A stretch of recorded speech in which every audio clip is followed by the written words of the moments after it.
Hello and welcome to another edition of Miles to Go. I'm Miles O'Brien, and a special edition this time, just on the heels of the latest update from the National Transportation Safety Board after that terrible midair collision over the Potomac River a few weeks ago.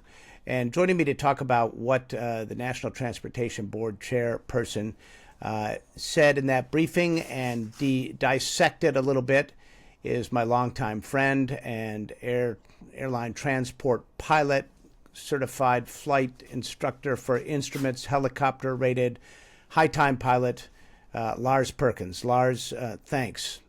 Yeah, thank you, Miles. All right, so let's walk through what came out in this briefing.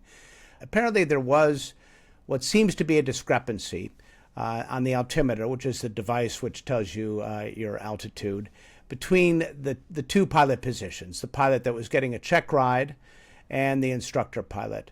The pilot flying essentially disagreed upon the altitude that the aircraft was at. When one thought it was at 400, one was at 300. So, yeah, I mean, it remains to be seen what they were seeing, but they seem to be under impressions that that they were at different altitudes. I do think the altimeter discrepancy is a little bit of a red herring here. The fact is, when you're flying at night in that helicopter route, you're flying under visual flight rules, which means your eyeballs are out the window, and it is the responsibility of the crew flying those visual flight rules to see and avoid other traffic. Right. You're not focused on the gauges like you are in instrument flight. There's two different flight regimes or scenarios. One where air traffic control has the primary responsibility for providing you with traffic separation, and one where the pilot in command has primary responsibility for traffic separation. In an air traffic control environment above 18,000 feet or in any positive control airspace, you're going to be assured that you're going to be provided with adequate separation from other traffic. When you're down here and you're operating under visual flight rules, the responsibility is yours to see and avoid. If you do see, you will avoid. But you could not fly that route. You could not fly the route that helicopter was flying in poor weather because the separation minimum were just too small. I mean, it just would never, ever happen. So the whole system is built on the fact that the pilot recognizes and sees the aircraft they're trying to avoid and then avoids it. And they didn't. That's what it comes down to. These are really issues around the margins, aren't they? I mean, this is a last-ditch kind of mechanism to assure that there's 70 to 100 feet of separation between these aircraft, but the primary responsibility for separation remains with the pilot who calls the other aircraft in sight and agrees to maintain visual separation. The other mechanisms around it, the altitude ceiling of the helicopter route and the approach path to runway 33, the margin for the error there is so slow it would be never relied upon as the primary mechanism for keeping the aircraft separated. So there's something else at work here that's more important. We should be cognizant about not being distracted by the small technical issues. Yeah, good point. So the other factor to consider here is the use of night vision goggles. That is a very it's an interesting experience flying with them. I've had that experience in a helicopter. And when it's pitch black, the world all of a sudden becomes nearly daylight because it amplifies the ambient available light. But there are two things to think about here. First of all, it offers up a very narrow, like binoculars type or looking down two toilet paper tubes, peripheral vision. And when you're flying in a city with a lot of light, it can, in fact, be blinding. So that's something I think that they're going to be looking at very carefully here because as the helicopter was flying to the south, the aircraft was turning in, would be to the left-hand side of the helicopter and could have been outside of the peripheral vision of the night vision goggles. Right.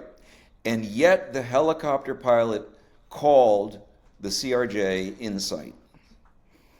Right? So, yeah. So, the thing is, it's impossible for them to have that aircraft in sight and have this collision. So there were other aircraft in that vicinity, other aircraft on approach.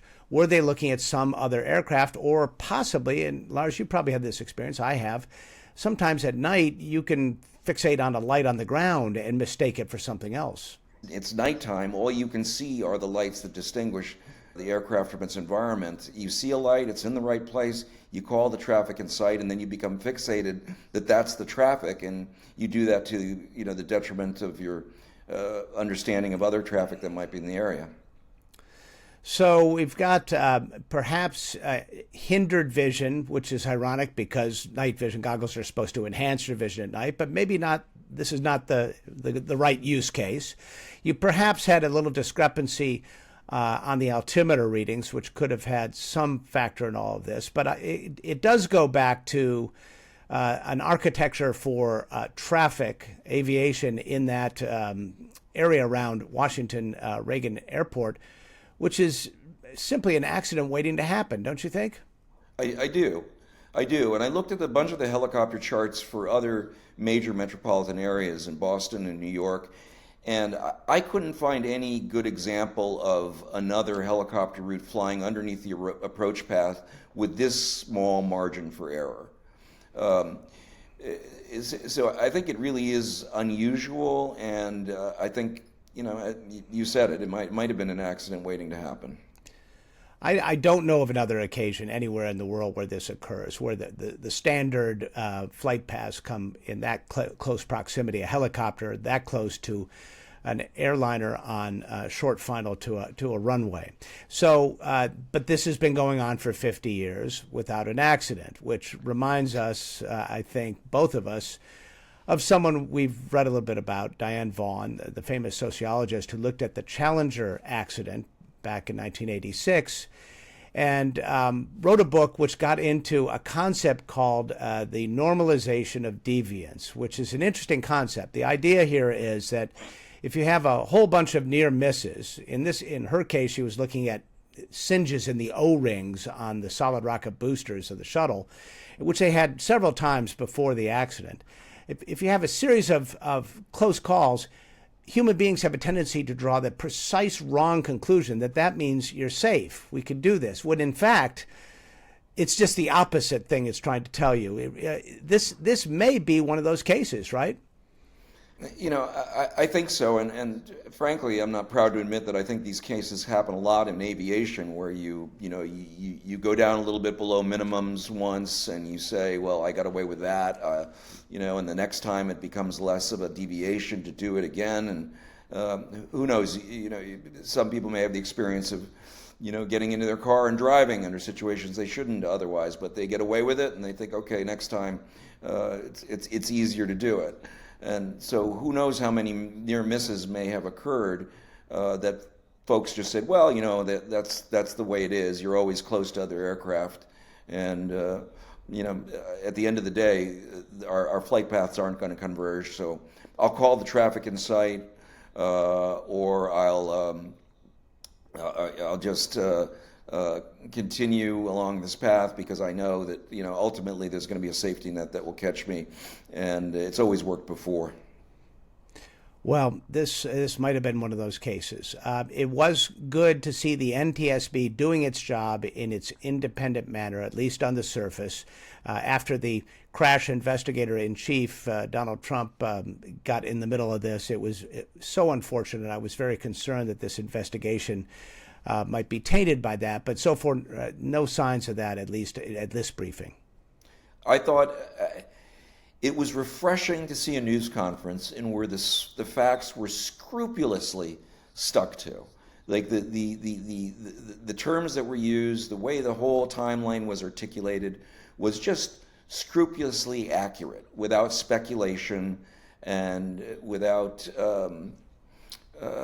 conjecture. It was just, it was frankly refreshing to see someplace in our government where facts remained the primacy, the primal motivating factor. The NTSB says it will try to recreate what that flight crew saw or didn't see on that fateful night. That'll be the next thing that will come out. It's going to be a few weeks before we see that, I suspect. But we will keep you posted as details unfold here. Lars Perkins, thanks for joining me on this special edition of Miles to Go. My pleasure. Enjoyed it. All right. Look forward And to flying thanks. with you again. Yeah, thanks for listening, and we hope you will like us and subscribe. We'll see you on another edition of Miles to Go.